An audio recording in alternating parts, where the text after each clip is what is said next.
दोस्तों नमस्कार। हिंदी साहित्य में एक पंक्ति है कि रह सकता है वही सुरक्षित जिसके पास बल है। रह सकता है माधो वही सुरक्षित जिसके पास बल है।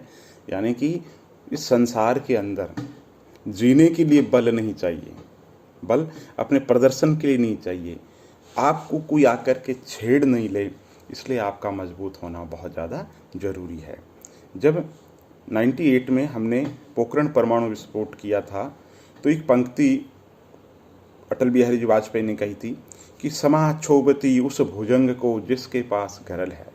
हम परमाणु परीक्षण कर रहे हैं, हम पहल नहीं करेंगे, हम किसी पे अटैक नहीं करेंगे, हम किसी के जीवन से खिलवाड़ नहीं करेंगे, लेकिन जहां बात हमारे खुद की निजी अस्मिता की आएगी, जब बात हमारी रक्षा की आएगी, हमारे डिफेंस की आएगी, तो माननीय प्रधानमंत्री जी ने कहा था कि हम किसी तरीके का कोई समझौता नहीं करेंगे।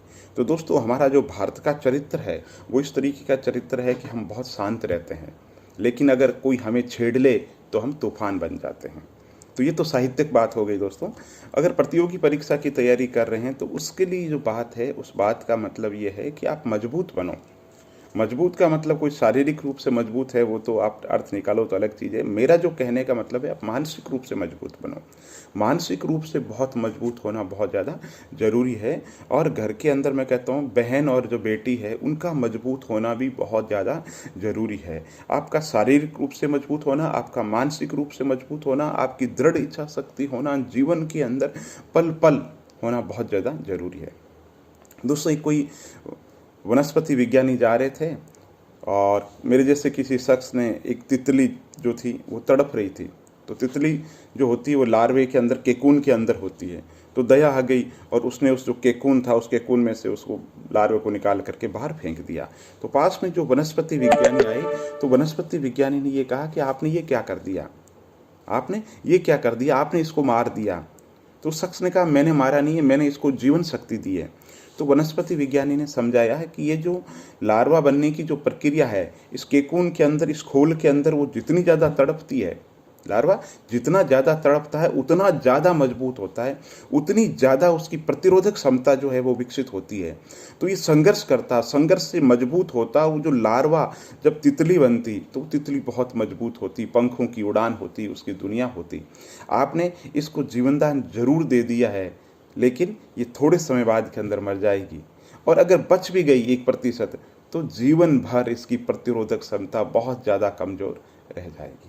तो दोस्तों, यही बात हमारे जीवन के अंदर है। हम प्रतियोगी परीक्षा की तैयारी करते हैं और हम अंदर से कमज़ोर होते हैं। तो अंदर से कमज़ोर होते हैं तो उसका प्रभाव हमारी रणनीति पे पड़ता है, हमारी तैयारी पे पड़ता है। जब हम लिखते हैं तब पड़ता है, जब हम ऑब्जेक्टिव क्वेश्चन परीक्षा के अंदर सॉल्व करते हैं तब फर्क पड़ता है, साक्षात्कार में फ़र्क पड़ता है। जो हमारी कमजोरी है वो हर जगह दिखती है। इसलिए कमज़ोर मत बनिए, जब भी तैयारी कीजिए, क्योंकि जो दे रहे हैं, कोई जो हमें मिल रहा है वो कोई जागीर नहीं दे रहा है। रियासत काल नहीं है जब कोई जागीर दे देंगे, वहाँ भी बहुत मेहनत करनी पड़ती है। रियासत काल जागीर की बात आती है तो मेरे एक रिश्तेदार है, वो किस्सा कहते थे। राजस्थान के अंदर बिलाड़ा की जो जागीर थी बहुत ही फर्टाइल, बहुत ज़्यादा उपजाऊ थी। तो उसके लिए कहते थे कि ये बिलाड़ा की जो जागीर है सिर्फ बातों से नहीं मिलती, छोटे मोटे कष्ट पाने से नहीं मिलती। आप सोचो, थोड़ा सा खून आ गई, थोड़ी सी तलवार लग गई, ऐसे जागीर नहीं मिलती। तो बिलाड़ा की जागीरें कब मिला करती थी? तब मिला करती थी जब गर्दनें कट जाया करती थी। तो छोटा छोटा घाव भावे भावे बिलाड़ो पट्टो चावे, यानी कि छोटे छोटे घाव लगे और आप सोच रहे हो कि बिलाड़ा की जागीर मिल जाए। तो दोस्तों, ऐसा नहीं मिलने वाली है। तो मैंने शुरुआत कहाँ से की थी कि जीवन के अंदर मजबूत होना बहुत ज़्यादा ज़रूरी है। इसलिए खुद मजबूत बनो, अपने परिवार को मजबूत बनाओ, अपने जिला जो है उसको मजबूत बनाओ, अपने राष्ट्र को मजबूत बनाओ। हम कोई मजबूत किसी को दिखाने के लिए, हम शक्तिशाली किसी को दिखाने के लिए नहीं बन रहे हैं, हम खुद सुरक्षित रह सकें, इसलिए मजबूत बनो। दोस्तों, हम गांव में देखते होंगे, आसपास में यहाँ भी देखते होंगे, जब गांव में किसी धनवान के घर चोरी हो जाती है है ना।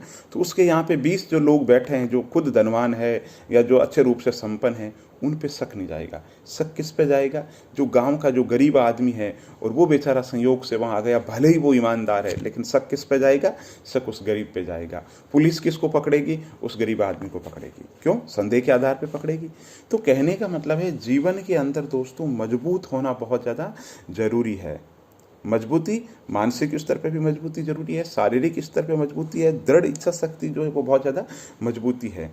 कुछ लोग होते हैं जीवन के अंदर समस्याएं आती है दोस्तों, समस्या का सामना नहीं कर पाते, आत्महत्या कर लेते हैं। क्यों कर लेते हैं? उनकी जो दृढ़ इच्छा शक्ति बहुत कमज़ोर है, उनकी जो मानसिक इच्छा शक्ति बहुत कमज़ोर है, दिमाग का जो स्तर है वो उनका बहुत ज़्यादा कमज़ोर है, वो समस्या को फेस नहीं कर पाते। मजबूती रखो। दुनिया गई बाढ़ के अंदर, एक सब है ना, दुनिया गई तेल लेने, दुनिया गई तेल लेने।